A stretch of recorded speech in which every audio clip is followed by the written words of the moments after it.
Welcome to episode 2 of the Isolation Station.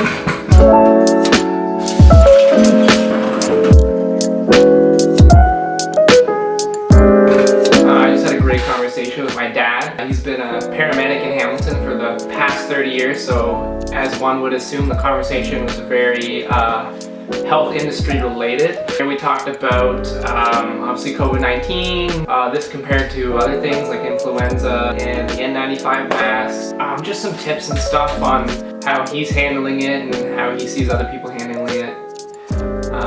But it's a great conversation, so I hope you enjoy it.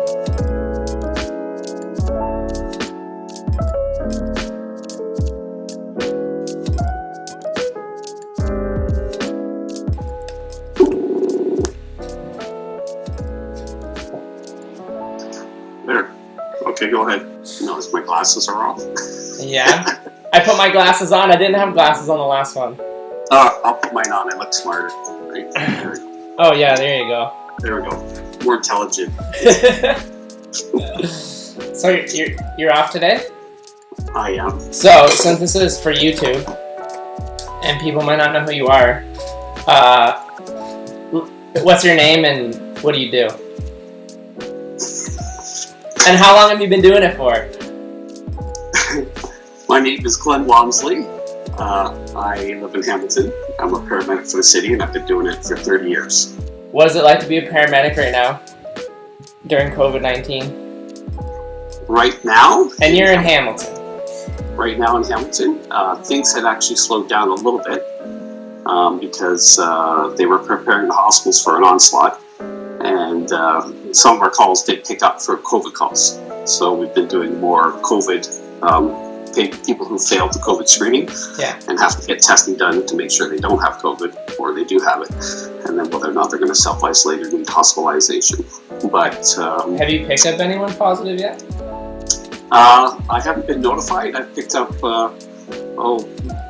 maybe 6 or 10 total who failed the COVID screening. There's 1 or 2 I'm pretty sure might have it, but I haven't been notified.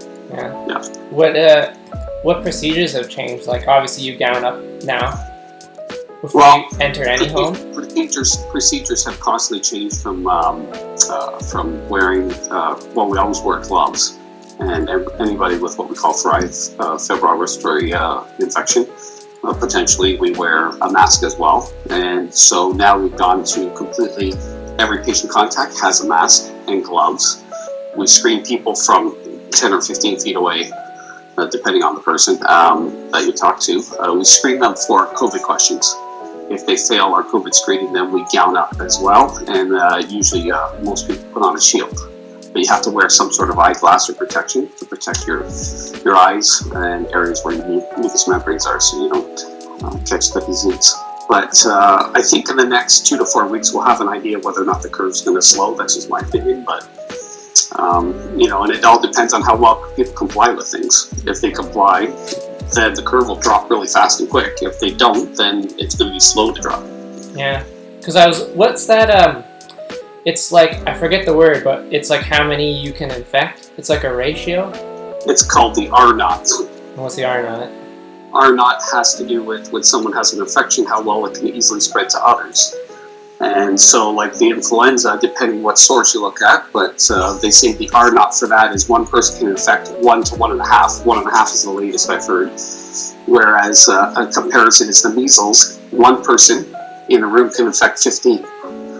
So the R0 for the coronavirus is as high as 2 to 3. Which is like, doesn't sound high, but it's actually pretty high. Exponentially, it doubles. So you infect 3, then those 3 people, now you're up to 9, and then you go up to 27 very quickly. And then very quickly, within a few weeks, you can be up to thousands, which obviously everyone's seen on TV. Average symptoms are around the 4th or 5th day. People show some symptoms if they're going to show any. And then usually people get into trouble around the 10th, 11th day if they're going to get into serious trouble where they need hospitalization. Yeah, so what is it actually doing? It goes in the lungs, and then your body's like trying to kill it, right? But it kills good things as well?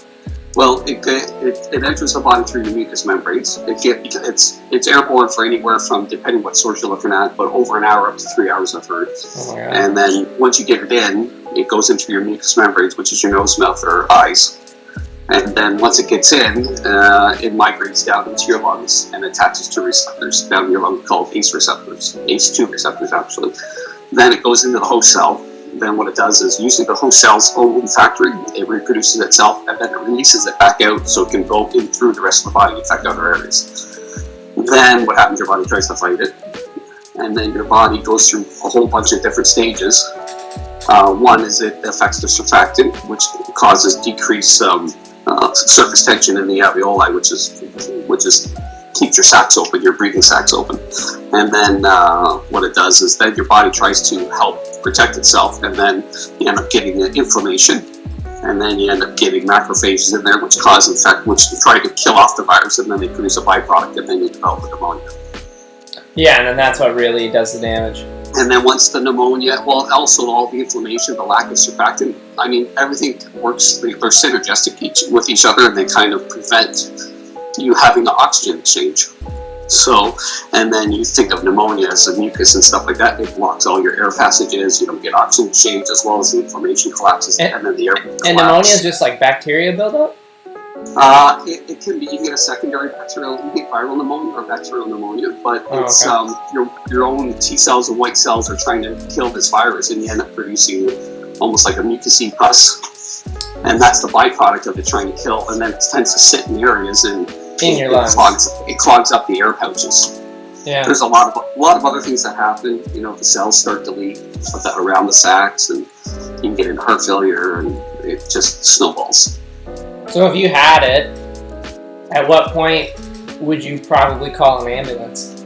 When your breathing gets difficult, you're going to have a little bit of discomfort because of the infection. It hurts to take a breath sometimes. When you're really winded, just at rest, and you can't catch your breath, that definitely is a warning sign. The other warning sign is even if you get really winded on exertion and you can't recover back to baseline, I would think is probably another indicator. But it's different for everybody. People have different symptoms. You just have to listen to your body, and if you're really concerned to the point where you're starting to decompensate, you've got a cold. What do you think about the Trump trying to block 3M from the masks? What was your thoughts on that? This is going on YouTube. Trump thinks before he speaks, and Trump doesn't listen to all his experts who have a lot more information than he does. So what's it called? The N95 mask? N95. So it means it blocks out 95% of all particulate. Is that what you're using? That's what we use. But I also have rubberized masks with screw-on filters now. Okay. He just reacts. He doesn't listen to all his experts. He doesn't get all his information. He goes with his gut. He doesn't really think about it, and he always thinks what affects him or financially first, I think. So I had a feeling because we're just too interconnected for Trump to make a flat out rule. What he doesn't realize is every action has an opposite and equal reaction. So when you do something else is going to happen, and don't think you're that self-sufficient. We rely on each other. Our economies have been interbred for over 100 years. So yeah, I saw South Korea was doing quite well. Like they were testing like in the hundreds of thousands a day. South Korea and Taiwan have both done very well. I think Taiwan has been the best. Yeah, Taiwan? I haven't read anything about Taiwan. Taiwan, yes. Well, you know how big the island is, right? It's just off the coast of China. Yeah. And the population is about 23.5 million people. And as soon as they heard, they sent a medical team over. They asked permission to go over. China they wouldn't let them see everything, but they let them go over. As soon as they came back, they said, yep, we got to set up for a pandemic, because they learned a lot from SARS, and they set some plans in place, and they kept them in place. Wow. As soon as it happened, they stopped all flights, all travel inside the country. They anybody that came in, they filtered through a certain airports and then automatically screened them and did temperatures. They were in self-quarantine automatic. They took their phone numbers and tracked them. Then they set up these specialized COVID testing centers.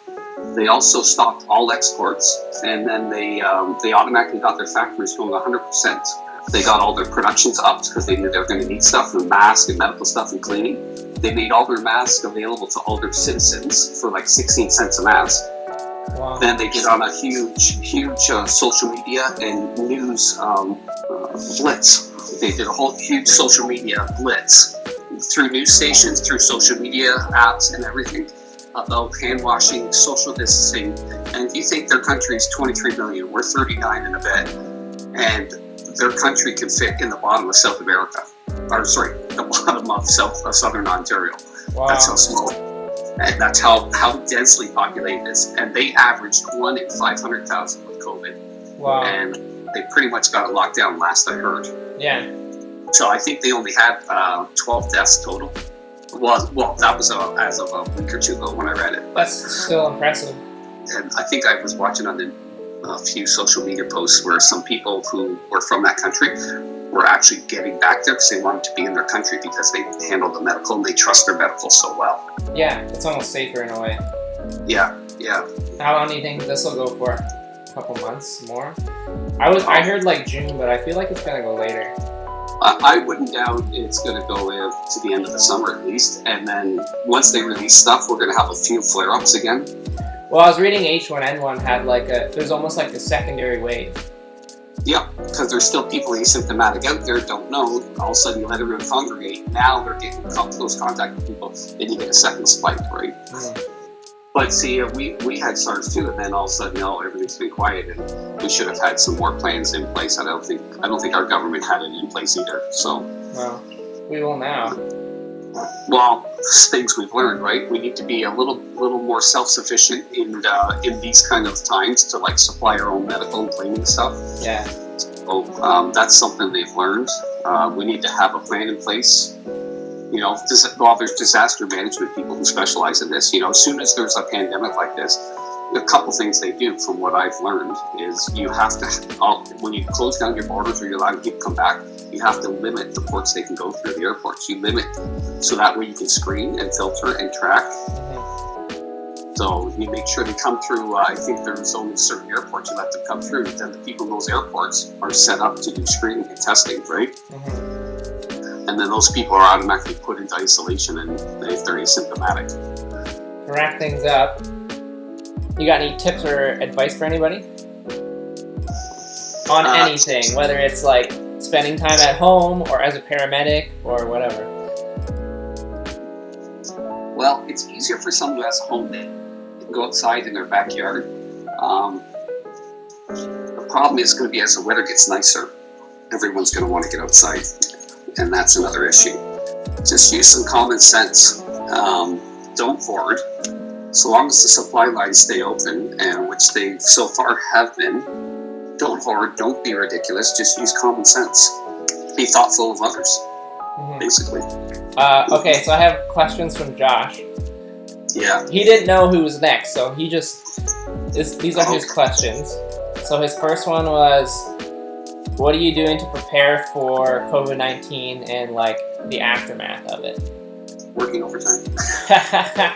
No. If you can work. I am fortunate because my job still allows me to get employed.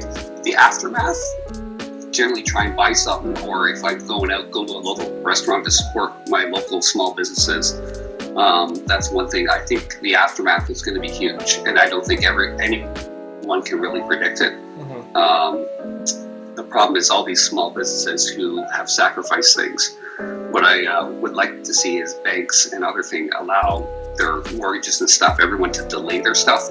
They don't have to necessarily give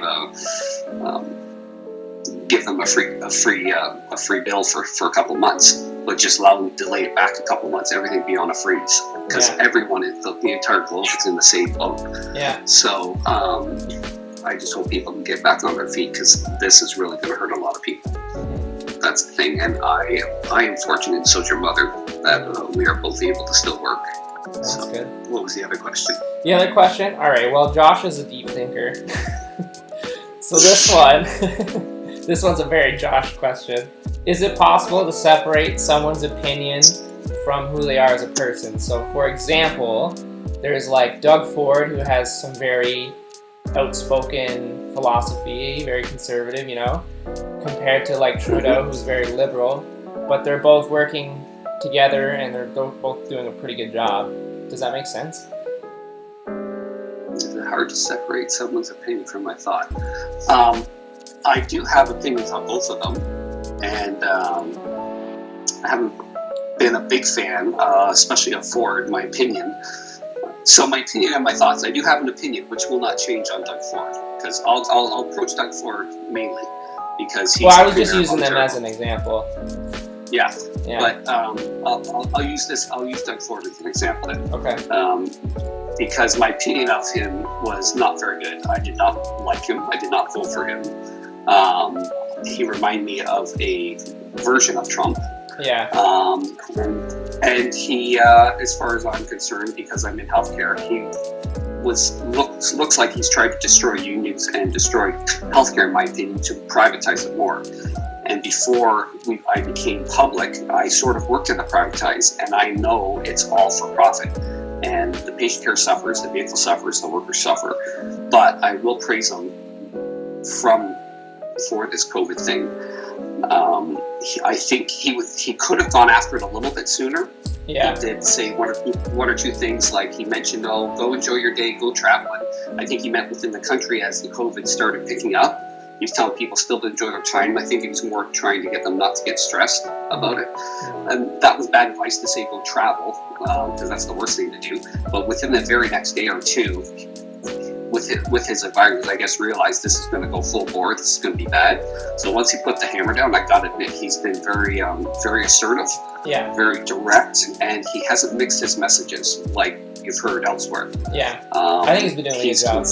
He's been straightforward. So in the last 3 weeks, I think he's actually done a very good job. Thanks. But when all this is said and done, I still will not trust him. Doesn't change it, eh?